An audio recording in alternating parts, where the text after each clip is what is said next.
Welcome everybody, those of you who can attend right now, and also those who will watch us afterwards. We have a series of talks delivered by professionals who know both the theory and the practice. The aim of today is to introduce gently some interesting concepts in logistics, which is as Tobias will probably tell us, the art of moving things and people inside of an urban area. And we do this in order to understand how the city influences this process and how in turn this process influences the city. We will be facing quite a number of challenges. For the existing cities, we'll see increased traffic due to internal migration, increased displacement of people and firms, which automatically will change how things are stored, how things are delivered, and so on and so forth. Each lecture in itself is self-contained, so in a sense, if you're interested in little chunks, you can see them as such. Although I think the most impact from this is by covering all the sessions. So we take the practice of giving the speakers the time allocated and then reserving about 5 minutes towards the end of the talk to clarify if there are some standing questions with respect to basic things, basic concepts, and then we have some breaks planned throughout the evening. If there is more interest in perhaps more details, we can try to approach these questions around the break. So without taking any more time on my side, it's a great pleasure to welcome Tobias Knoch. He's head of global demand and supply planning practice at DeLaval, at the Tetra group. Tobias is really well aware of Ukrainian realities as he's organizing things, as his experience. He has already had experience in working in Ukraine. Tobias, screen is yours. If there's any further things, I'm here and I'm auditing as well. So, Minya, thank you very much. I share screen with you. Hello, everybody. This is an experiment for all of us, so I'm happy that it is working out. Welcome, all of you. What is my objective is to start with some concepts that later on hopefully will be resumed by some of the colleagues, and that might allow you to maybe understand some of the challenges that we have later on. Now let me, how do you see these on, how can I? Yeah, that's good. So here we go. So, well, all in all, I would like to present you some concepts that are actually not concepts in urban planning, but that are affecting the way cities, especially operationally and logistically speaking, do function and do function well. So what I'd like to introduce is, so to say, city logistics, urban planning from a supply chain point of view. And I would like to give some insights why logistics matters to cities. So what if a city is like a factory, and the city is considered to be a factory that produces quality of life for its citizens? Very simply. So in the next slides, I'll try to show some logistical concepts that largely contribute to this quality or non-quality of life. And it has to do a lot with like resource consumption and efficiency. Let's move forward. What is a city logistically speaking? Let's agree that what we see on the side left is not a city. It's a landscape where points are all over the place. Maybe what we see on the right side, that is a city. Let's focus on the middle and not on the hinterland. That's then for the PhD classes. The city is an agglomeration of people, economic activity, of specialists. So it can be considered a logistical hub. That's the way I see it.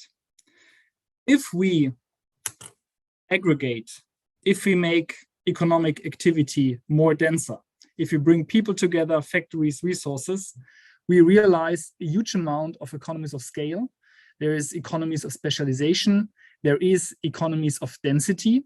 And I think in the presentations later on, the importance of pooling and channeling demand on infrastructure or on ride pooling is one of the key factors of how efficient modern supply chain logistic costs can work. So that is really one of the key concepts. If we bring people together, there's lower transaction costs, there is increased productivity. One of the reasons, of course, is that within cities, people, factories, specialists can interact much more simpler with each other as compared to, let's say, economic activity that is much more scattered over the place. So there is a huge advantage to create cities. This is why they're actually a very successful model in human history. Bringing people together, creating cities, unleashes a whole set of positive economies. For us in supply chain and in mobility, some of the most important are, of course, economies of transportation, because you can use transportation tools more efficiently. You don't have as long ways, you bring more people together. It's all closely related also to economies of agglomeration, because you have specialists together, you have services together. And of course, one of the last point here is economies of density. It is the more you concentrate economic activity, you have a much better accessibility to goods and services with higher densities. So in a big city, you find access to public transport maybe every 500 meters, every 300 meters, whereas in the countryside, there is maybe one bus stop in a city. So importantly, I don't go into all of the details, but I hope, and you should really check also in the later presentations, well, when we do something, what of these economies are actually doing the work or playing for you. At the same time, you have to be careful, because if you bring people together and you increase the economies of scale, at one point of time, you start getting into diseconomies of scale. Meaning the more you concentrate, the more you bring together, there are a lot of advantages that are growing and accumulating. At the same time, you are starting to come into diseconomies of scale and agglomeration. Give some examples. Land and estate prices are skyrocketing everywhere, which means that a lot of people cannot find housing. Big issue in Germany, big problem for companies, and because that is limiting the economic growth a lot. Also, you can't bring people into one place. We have, in many cases and areas, a huge noise problem. So the quality of life of people is really heavily affected. From a logistical point of view, there is the awfulness of traffic jams and rush hours, which are really, really one of the big stress factors for living in cities for a lot of citizens. So commuting, which is then associated with it, is one of the factors that makes people unhappy in life. I think among the top 10 people, like losing a relative, your husband, kids, I mean, this is among the top 5. If you have to travel long distances, it steals time, a lot of time.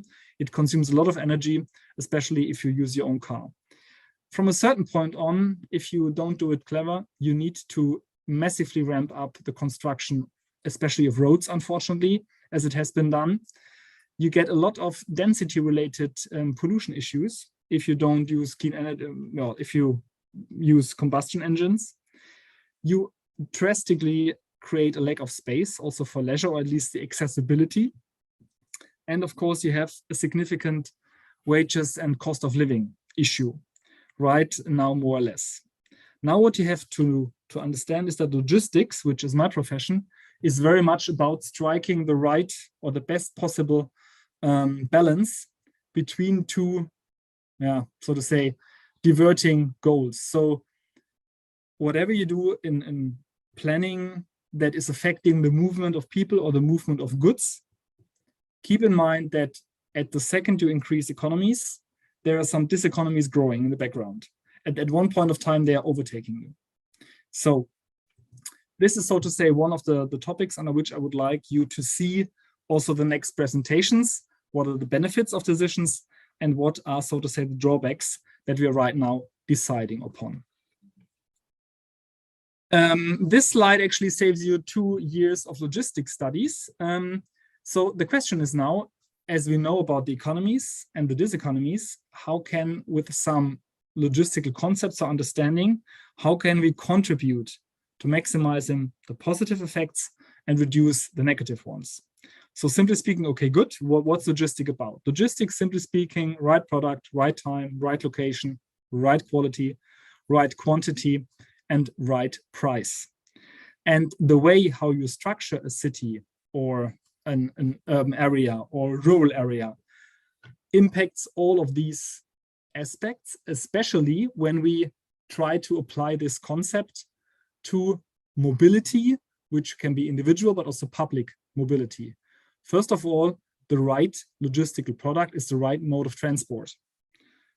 For instance, a 3-ton weighing SUV is not the right mode of transport in the city of Berlin.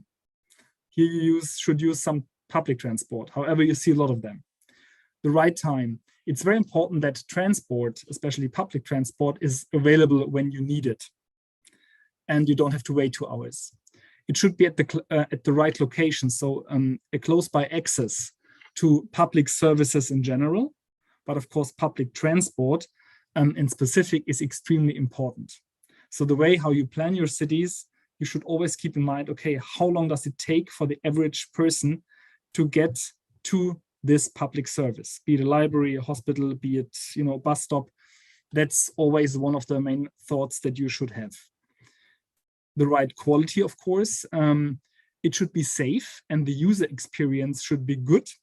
So Katja, who is listening, has written a book, and the topic of safety and the feeling of being safe in a public space, and especially in public transport, is something I didn't have so far on the radar, but this is really a very important topic. Right quantity. It's very important to provide public transport, public services, urban infrastructure in the right quantity at the right time. Here we will run into issues I will come to. And the right price.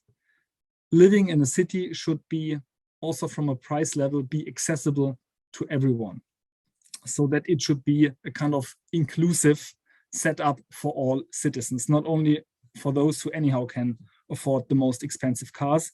And honestly speaking, I can speak for Central Europe, especially Germany. Our cities in the last 50 years have really been built around cars. Luckily, let's say in the last 20 years, the worst after-war architectural crimes have been somehow healed, but still there's a way to go. Give you one example. I have to admit, I'm in Berlin now with a car, shame on me, and my car uses 18 square meters on the road, public space. And here in Berlin, you do not even have to pay for it, which actually is, yeah, not understandable. Okay, let's move forward. I will give an example as a kind of question. What you see here is Cupertino.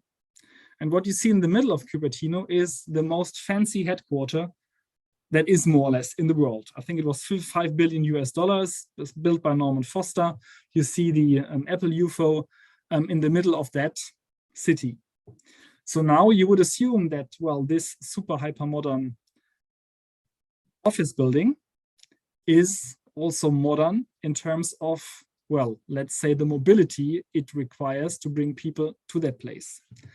And unfortunately, I have to say, from a logistical point of view and a mobility point of view, this hyper modern office building is extremely old school.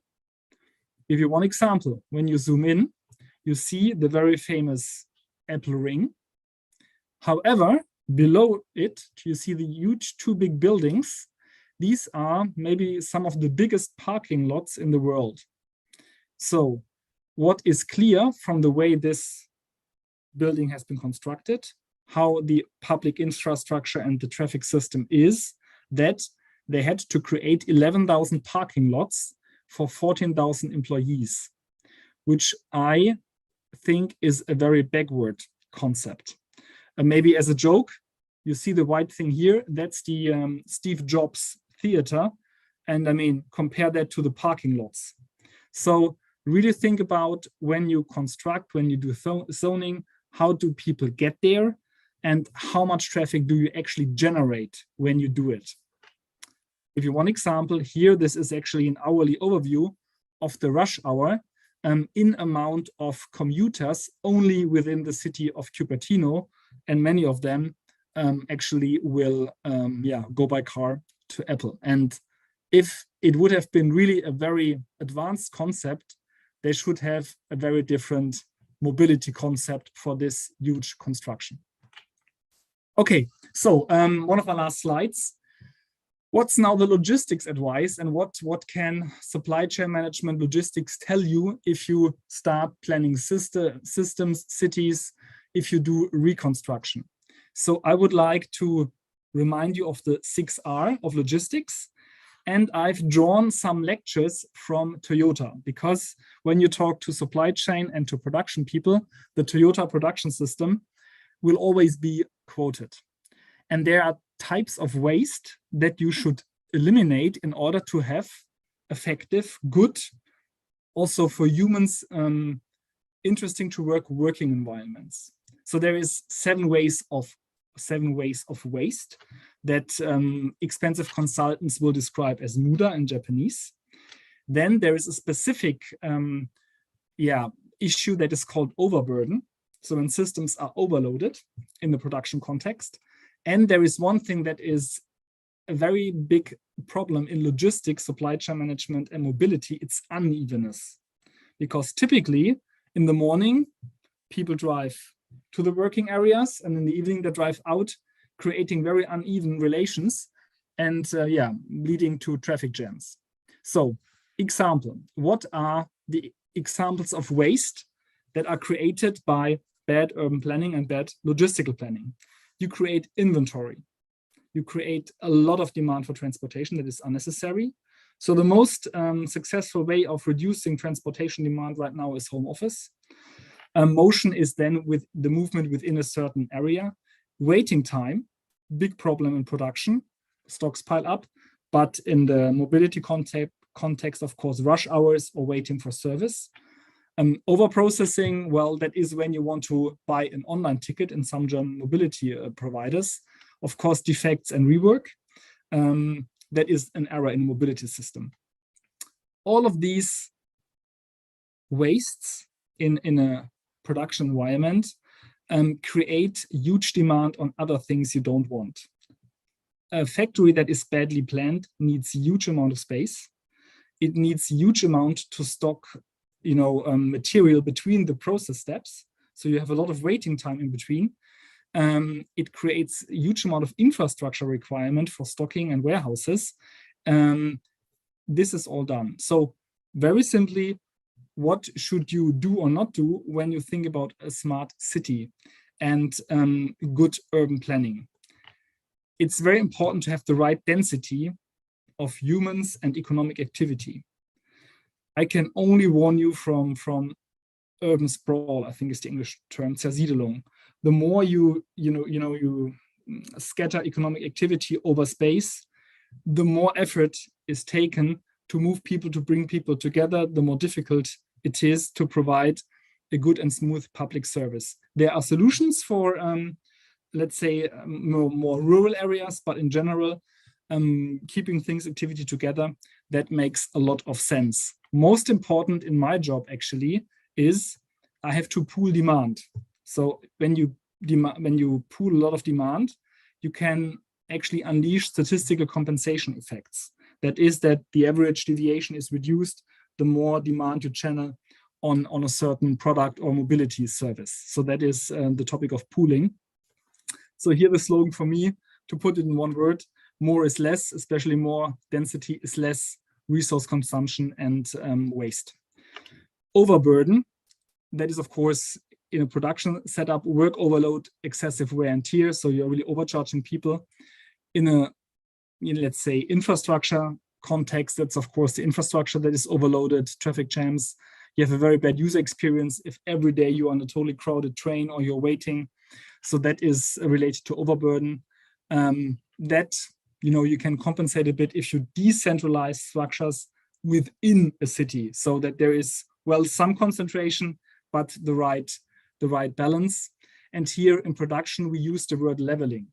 So you should level demand and workload as much as possible, which of course for urban planners is a bit difficult, but if you have a very strict split between, work and living, you create huge amount of traveling demand. And, if you can split that over time, that is helping a lot. The last one is unevenness in the mobility context and the production context. It's peak demand. Do whatever you can do to have as few rush hours as possible. So maybe somehow stretch it. And yeah, it's always a mix between under and over utilization. You should have to some extent mixed zoning, so that reduces massively the needed amount of travel. And some night shift is good. So the slogan we have in production is frequency is freedom. The more regular a service is offered, the more regularly you produce something, the much more reduced waiting time for the service is there. And to give you one example of waste, you see like a car in a city is actually, it's a huge waste of space on the public infrastructure. And I mean, you see here how much space is needed for a bus, who is then in the afternoon also out of the city again, compared to cars. Maybe last comment, this is two very different housing and urban structures. I lived in both of them. What looks very maybe nice on the right side, you pay with a lot of time spent in a car, even though you don't have traffic jams. On the left side, of course, there is the topic of reputation. Where do people want to live? In that space, you hardly ever needed a car, and everything was close to you. So nowadays, if I had to choose, I would rather live in a city, densely populated.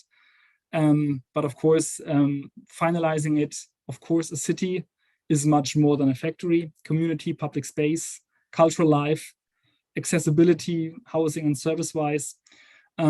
Just make sure when you think about some of the urban planning, how you actually distribute activity, that will have a big impact on the amount of transportation, public transport, etc., that is needed. So, and I hope that some of these concepts you might think of also now listening to my other colleagues, and I hope that gave you an interesting insight into how logistics people see cities and urban planning.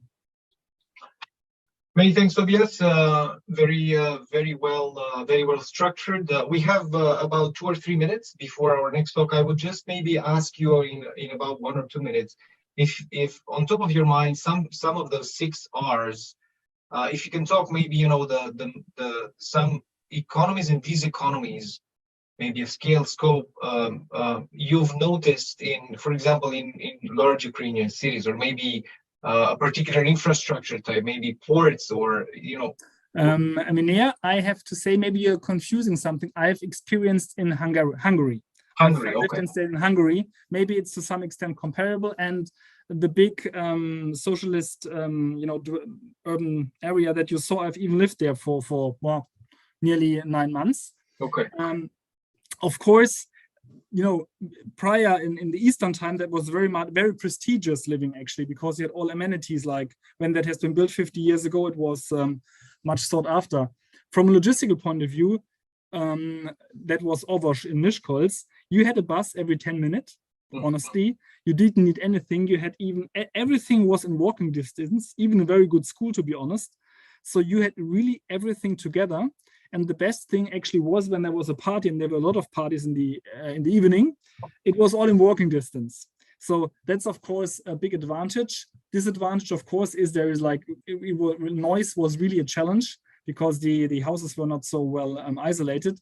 One of the main topics was, of course, that the public transport system was really not in a good shape. So you had buses every, don't ask me, 10 minutes, but the quality was really bad. So they were super loud, they had no air condition, and therefore, of course, everybody who had money moved out. So I'm quite optimistic if the quality of the public transport system in that city, and because it's so dense, you can provide these services. If that would increase, it would make this area much more appealing. The university was 800 meters away. The shopping was 200 meters away. One of the best grammar schools actually in Hungary was 800 meters away. So you had a lot of public services just around you. And well, last not least, the view was just stunning. and we had a lot of green. Many things. I think this is something we actually, throughout Central Eastern Europe, is something that this model has introduced a little bit everywhere, that you actually end up with some relatively great economies in terms of transportation density, but then a lot of diseconomies that have never been actually tackled properly, either by the city hall or by individuals who are managing the properties. So, you know, it's a big challenge to understand whose responsibility it is. Many thanks. So we finish right on time. I would encourage those of you who still have some questions or would like to have some extra clarification details to write your questions in Q&A. Before we move to our next speaker, I would just like to take this opportunity to thank our media partner Marochos, who's been advertising our event and has been pushing a lot of interesting concepts in urbanism and planning in the last period.